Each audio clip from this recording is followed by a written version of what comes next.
Hello friends, सी programming सीखने की इस सीरीज में आज हम देख रहे हैं गिवन कैरेक्टर के स्ट्रिंग के अंदर कितने अकरेंस है वो कैसे काउंट करें। तो उसके लिए सबसे पहले हमें एक स्ट्रिंग की जरूरत पड़ेगी और एक कैरेक्टर की जरूरत पड़ेगी।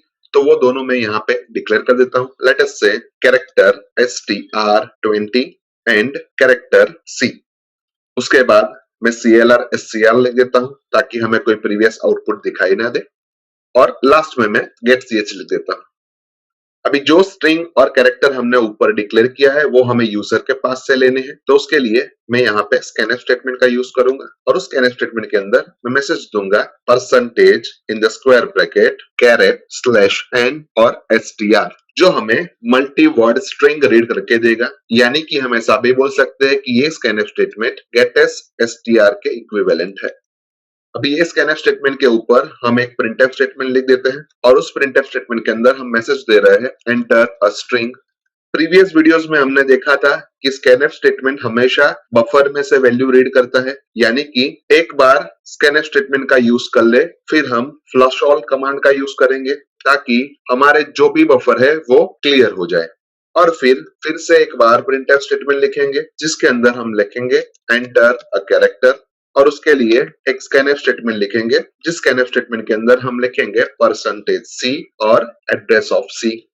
अभी सपोज हम ऐसा एज्यूम कर रहे हैं कि स्ट्रिंग की वैल्यू हेलो है और कैरेक्टर की वैल्यू l है, यानी कि हमें l के अकरेंस हेलो के अंदर फाइंड करने हैं। तो उसके लिए हमें स्ट्रिंग के हर एक कैरेक्टर को वन बाय वन चेक करना पड़ेगा। तो लेट अस से स्ट्रिंग का पहला कैरेक्टर यानी कि str ऑफ 0 h है, स्ट्रिंग का दूसरा कैरेक्टर e है, स्ट्रिंग का तीसरा कैरेक्टर l है, स्ट्रिंग का चौथा कैरेक्टर l है, स्ट्रिंग का पांचवा कैरेक्टर o है। और प्रीवियस वीडियोस के अंदर हमने देखा था कि C बाय डिफॉल्ट हर एक स्ट्रिंग को नल कैरेक्टर से टर्मिनेट करता है। यानी कि हम ऐसा बोल सकते हैं कि स्ट्रिंग का छठा कैरेक्टर नल कैरेक्टर है। अभी हम ऐसा बोल सकते हैं कि जब तक हमने स्ट्रिंग को चेक नहीं किया तब तक अकरेंस 0 है। यानी कि यहाँ पे हम सिंपली काउंट की वैल्यू 0 ले लेते हैं और फिर वन बाय वन हम स्ट्रिंग के सभी कैरेक्टर को हमने जो इंसर्ट किया हुआ कैरेक्टर है उसके साथ कंपेयर करते हैं। सो लेट अस से हम चेक करते हैं कि C की वैल्यू और str ऑफ 0 की वैल्यू सेम है या नहीं है, जो कि गलत है। यानी कि हम ऐसा बोल सकते हैं कि काउंट की अभी की वैल्यू 0 ही है। सेम वे हम चेक करते हैं कि कैरेक्टर की अभी की वैल्यू str ऑफ 1 के साथ हम कंपेयर करते हैं, जो कि गलत है। यानी कि अभी भी हमारी काउंट की वैल्यू 0 ही है। उसके बाद हम कैरेक्टर की वैल्यू को str ऑफ 2 के साथ कंपेयर करते हैं, जो कि सही है। यानी कि अब हमें काउंट की वैल्यू के अंदर एक इंक्रीमेंट करना पड़ेगा। यानी कि हम ऐसा बोल सकते हैं कि काउंट की वैल्यू अभी 1 हो गई। उसके बाद हम कैरेक्टर की वैल्यू को str ऑफ 3 के साथ कंपेयर करते हैं, जो भी सही है। यानी कि फिर से हमें काउंट की वैल्यू में एक इंक्रीमेंट करना पड़ेगा। यानी कि अब काउंट की वैल्यू 2 हो गई। उसके बाद हम कैरेक्टर की वैल्यू को str ऑफ 4 के साथ कंपेयर करते हैं, जो कि गलत है। यानी कि हम ऐसा बोल सकते हैं कि अभी भी हमारी काउंट की वैल्यू 2 ही रहेगी। और उसके बाद हमें नल कैरेक्टर मिल जाता है, यानी कि हमारी स्ट्रिंग एंड हो जाती है। यानी कि हम ऐसा बोल सकते हैं कि जब तक हमें नल कैरेक्टर ना मिले तब तक हमें ये प्रोसीजर करनी है, और एक बार प्रोसीजर खत्म हो जाने के बाद हम काउंट की वैल्यू को प्रिंट करवा देते हैं, तो हमें हमारा आउटपुट मिल जाता है। तो यही चीज को हम लॉजिक के तौर पे समझे तो सबसे पहले हम काउंट की वैल्यू को 0 ले लेते हैं। उसके अलावा हमें 0 नंबर की इंडेक्स से स्टार्ट करना है, तो हम i नाम के एक वेरिएबल लेते हैं और उसकी वैल्यू भी 0 लेते हैं। और हम चेक करते हैं कि जब तक ith पोजीशन पे हमें नल कैरेक्टर ना मिले तब तक हमें लूप को एग्जीक्यूट करना है। और लूप के अंदर हम चेक करते हैं कि हमें जो कैरेक्टर मिल रहा है वो और स्ट्रिंग की ith पोजीशन पे जो कैरेक्टर है वो अगर सेम है तो हमें काउंट की वैल्यू को बढ़ाना है, अदरवाइज हमें कुछ भी नहीं करना। और एक कैरेक्टर चेक कर लेने के बाद हम i की वैल्यू को भी बढ़ा देते हैं। यानी कि ये लूप फर्स्ट टाइम कैरेक्टर की कंपैरिजन स्ट्रिंग के फर्स्ट कैरेक्टर के साथ करेगा, सेकेंड टाइम स्ट्रिंग के सेकेंड कैरेक्टर के साथ करेगा, और ऐसे करके आगे चलता जाएगा। और लूप के बाहर हम काउंट की वैल्यू को प्रिंट करवा देते हैं। लेकिन काउंट की वैल्यू को हम प्रिंट करवाने से पहले एक बार चेक कर लेते हैं कि अगर काउंट की वैल्यू 0 है यानी कि काउंट की वैल्यू तभी ही 0 होगी कि जो हमने इंसर्ट किया हुआ कैरेक्टर है उसका एक भी अकरेंस स्ट्रिंग के अंदर प्रेजेंट नहीं है। तो हम सिंपली एक प्रिंटफ स्टेटमेंट लिखते हैं और उस प्रिंटफ स्टेटमेंट के अंदर हम मैसेज दे रहे हैं कि percentage C is not present in percentage S, और परसेंटेज सी की जो भी वैल्यू है वो हम सी से रिप्लेस कर रहे हैं और परसेंटेज एस की वैल्यू हम एसटीआर से रिप्लेस कर रहे हैं।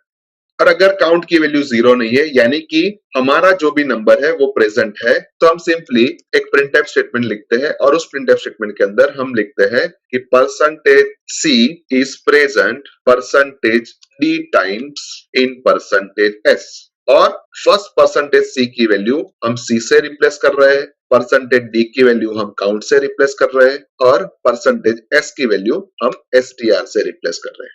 यानी कि इस केस में हमें आउटपुट के तौर पे ऐसा मिलेगा कि L is present 2 times in hello, जो कि परफेक्टली सही है।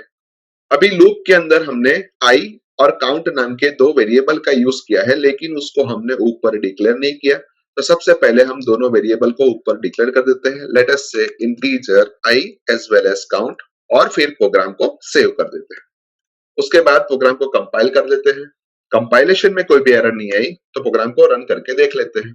जहां पे मैं स्ट्रिंग के तौर पे हेलो इंसर्ट कर रहा हूं और कैरेक्टर के तौर पे एल इंसर्ट कर रहा हूं, और हमें आउटपुट के तौर पे मिल रहा है L is present 2 times in hello, जो कि परफेक्टली सही है क्योंकि अभी अभी हमने ये स्ट्रिंग और कैरेक्टर के लिए हमारे कोड को मैन्युअली एग्जीक्यूट किया है। एक और बार प्रोग्राम को रन करते हैं, जहां पे मैं स्ट्रिंग के तौर पे हेलो इंसर्ट कर रहा हूं और कैरेक्टर के तौर पे एम इंसर्ट कर रहा हूं, और हमें आउटपुट के तौर पे मिल रहा है M is not present in hello, जो कि परफेक्टली सही है। पर ये स्ट्रिंग और कैरेक्टर के कॉम्बिनेशन के लिए हमने हमारे कोड को मैन्युअली एग्जीक्यूट करके नहीं देखा, पर आप खुद उसको मैन्युअली एग्जीक्यूट करके हमें जो आउटपुट मिल रहा है उसको वेरीफाई कर सकते हो।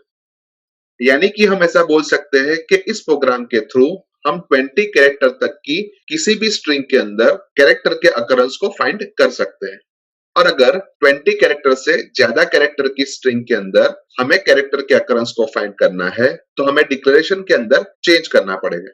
यानी कि सपोज हमें 50 कैरेक्टर तक की स्ट्रिंग के अंदर कैरेक्टर के अकरेंस को फाइंड करना है, तो हम डिक्लेरेशन के तौर पे str20 की जगह पे str50 कर देंगे, और सिर्फ यहाँ पे चेंज करने से हम 50 कैरेक्टर तक की स्ट्रिंग के अंदर कैरेक्टर के अकरेंस को काउंट कर सकते हैं।